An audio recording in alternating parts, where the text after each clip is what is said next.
Do this thing. Okay. So yes, welcome back to Dragon Ball GT Anime Review Part 2A. This one I'm covering episodes 17 to 25. Yep, 17 to 25. Which is the first 9 episodes of the baby arc of the series. Yep, baby! An arc that, I should point out though, is an arc that people who love GT, people love this arc. It's a very popular arc of the series, and the only arc people don't tend to crap on. Because how cool villain Baby is. Now, I'm covering roughly the first 9 episodes of this arc. Yes, this arc is roughly 24 episodes. I think at 25 we get places to stop because of where Baby ends up. Now, Baby himself does not make his first appearance until episode 21. Now, the first 4 episodes are just a continuation of the previous arc of the series, the Black Star Dragon Ball saga, which by the end of that saga, they only found three Dragon Balls. Yep, in just 16 episodes, we only found 3.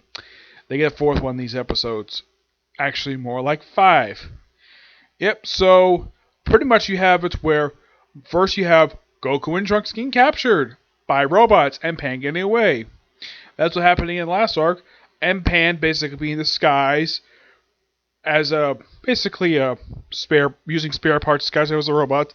Then of course she's thrown the trash compactor because she's found to be not an actual robot, and she runs to a former scientist robot who was thrown out just because he's glitches. Yeah, and then after Pan frees him, he does show up once after that, where he attempts to help Pan inside his one building, and then after he's thrown out, he's never seen us again. Yep, this one robot.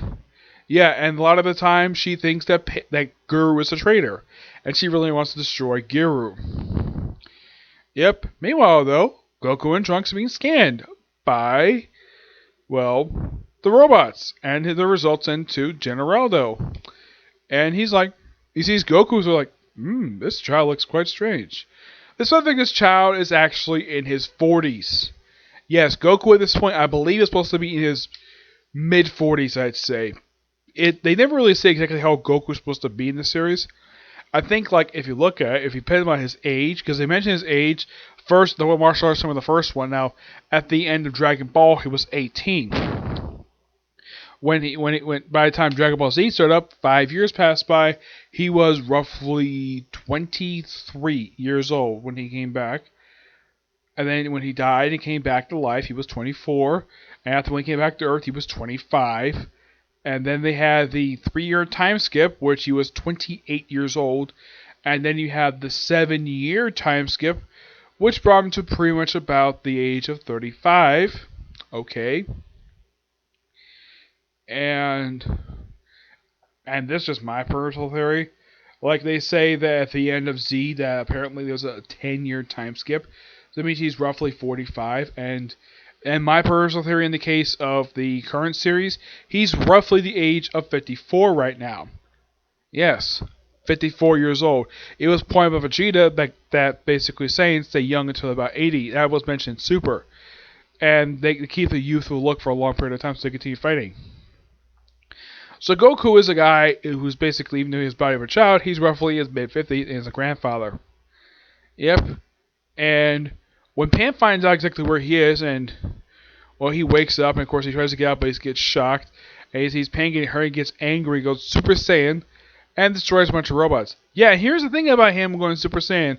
He doesn't do very much in these episodes, like in the span of these 9 episodes.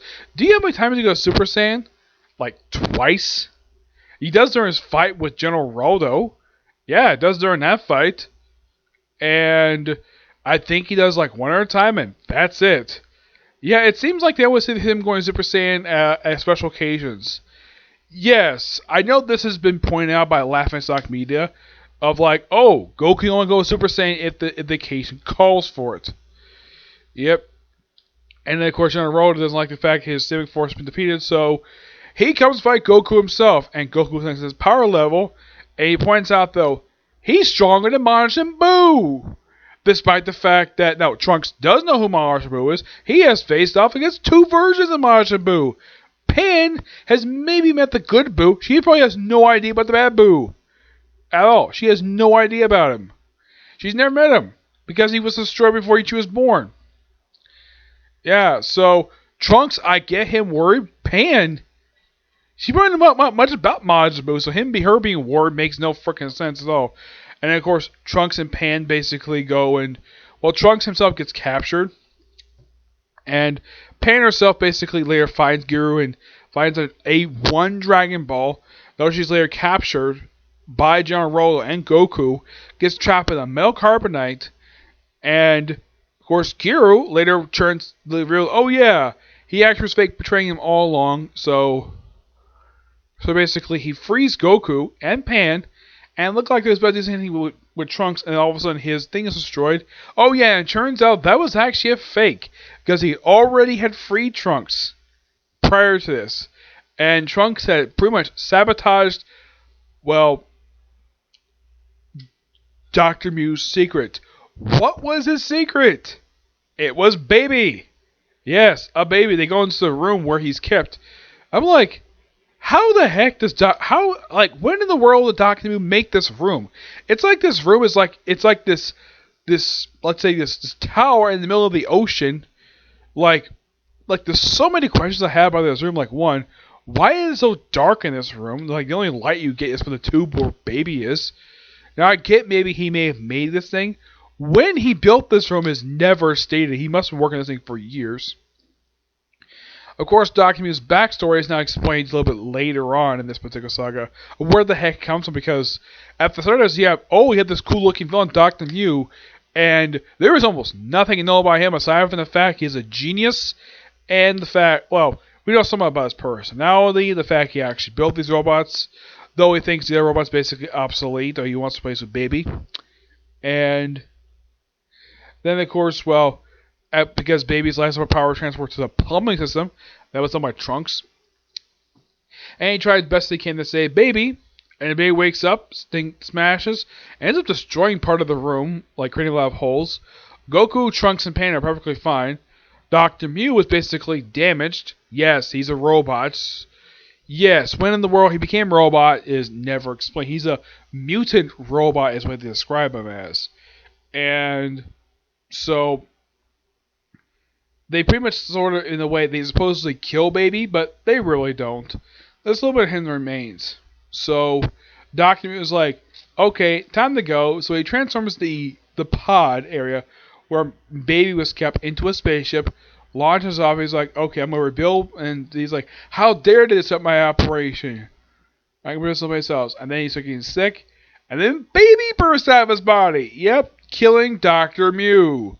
By the way, he's never seen again until the start of, well, he doesn't get into Super Android 7 until like the very next arc of the series where he teams with Dr. Zero. I'll talk about that arc and how somewhat bad it is.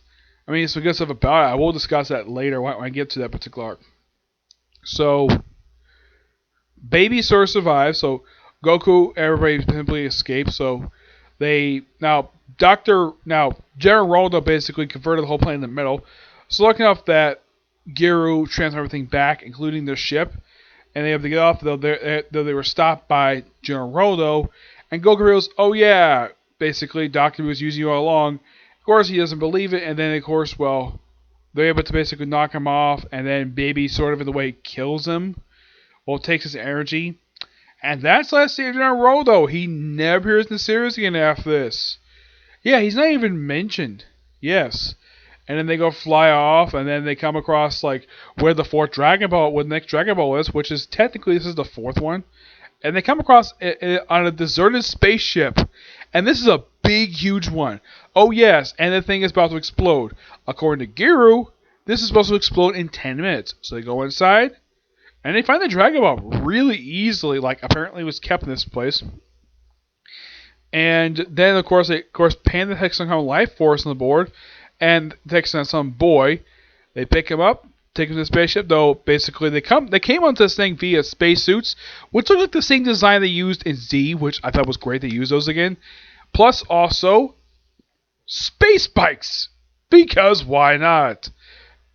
Though The ship itself was later destroyed. It would have been nice if you explored a little bit more of the ship, except for like a little bit of like you don't get much exploration exactly what was inside the ship.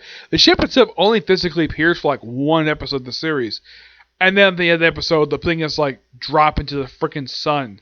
Yes, where the ship is never explained.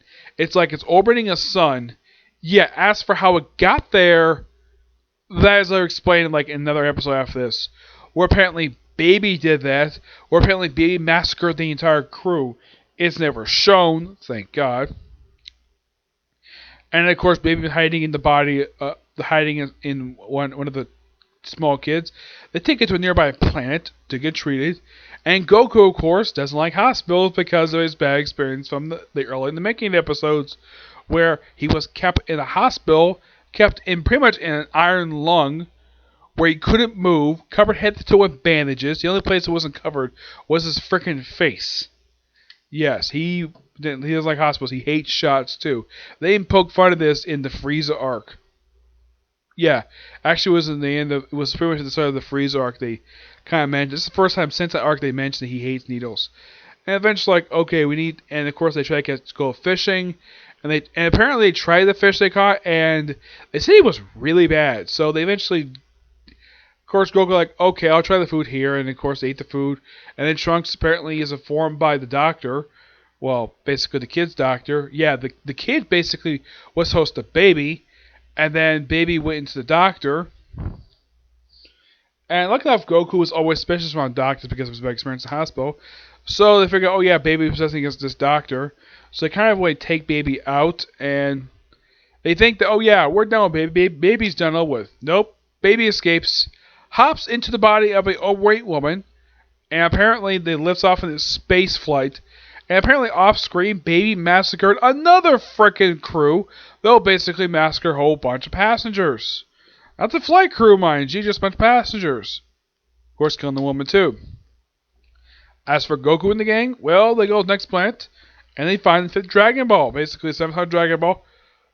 And of course, they had to run away from look like a tiger or whatever this thing is, because Goku accidentally pulled one's whiskers.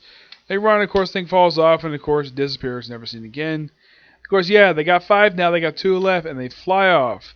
Meanwhile, Baby has arrived on Earth. Like, when in the world he arrived, or his arrival on Earth was never shown. Yeah, and apparently taking possession of a big muscular guy, causing destruction, kills a bunch of bank robbers in a bank robbery, also blows up a bank, and he's looking for Saiyans. And then, of course, Mr. Satan shows up. First time since episode 2 he's shown up. We also return to episode 25 of Bulma, Chi-Chi, Goten, and Vegeta. Yep. And Vegeta has shaved off his mustache. Yeah, and apparently, according to Bulma, it seems like he wants to be a big headline the fact he shaved off his mustache. Also, his daughter Beulah briefly reappears, and she's the one suggesting, hey, like, tells her dad, hey, shove up that mustache. Makes you look like a geek. Well, that's the mid-90s for you, so there's that. Of course, he shaves it off, and, well, makes sort of a big deal about it, and that's it for that. And then, of course, then Mr. Satan comes across the stuff that Goten is on a date. Yes, Goten is on a date. And his date is not a martial artist, unlike his sister-in-law, Videl. And then, of course, well, he mentions to his date, I think her name is Vanesh, I think her name is. Actually, her name is Fenice. He mentions her, hey, my brother is married to his daughter. Yeah. They're like, oh, that's how you do them. That's cool. And, of course, he runs up and like, hey, Mr. Satan, remember me? I'm Gohan's little brother, Goten. Like, oh, it's great to see you, man. Can you deal with this? It's like, sure, no problem. And he's able to take care of this guy, no problem. And, of course, he doesn't go Super Saiyan in front of the public. That would be kind of dumb for him to do. And take out the other baby-possessed people pretty easily. And then, of course, it gets to the point where Finesse basically is in terrible danger. Of course, at one point, he even, like, there's a bar ice cream, because she never had a day before. Then he tosses it up in the air while taking out these few guys. Like, wow, you're the first boy who hold me. And, of course, he's blushing at that. He's like, maybe I think, maybe we get a chance, this woman. At one point, she's in danger. where she's like too much for her, so instead of saying, give us somebody safe, probably the Capsule Corp. I don't think this woman appears again in this series. It would have been nice, though. I mean, this woman basically was kind of interesting. But no, guy interrupts because Baby shows up. Yep. Yeah, and then the episode ends basically, oh yeah, it shows up Baby's true form from Goten. It feels why he's looking for Saiyans. And of course he goes, oh yeah, like he mentioned he knows Goku. He's like, how do you know my dad? And he's like, well, what did you like to know? And that's how the episode ends. Great set of episodes. Though I do think that it was quite interesting though they started off with a pretty much wrapping up the Black Star Dragon Ball arc. Well, not exactly the way people wanted it to, but basically just a continuation of what they did with the previous episodes. And I think the whole thing with Dr. Mew, great introduction to him at the end of the previous arc. And here is just, okay, let's have basically be afraid of his own creation, Baby. Yeah, and then he's killed off like not long after that. Like, wow, Dr. Mew, a guy with a great look. Don't know his backstory yet, but this guy is a really cool character, and yet he gets killed off like gnawing out the Baby's juice.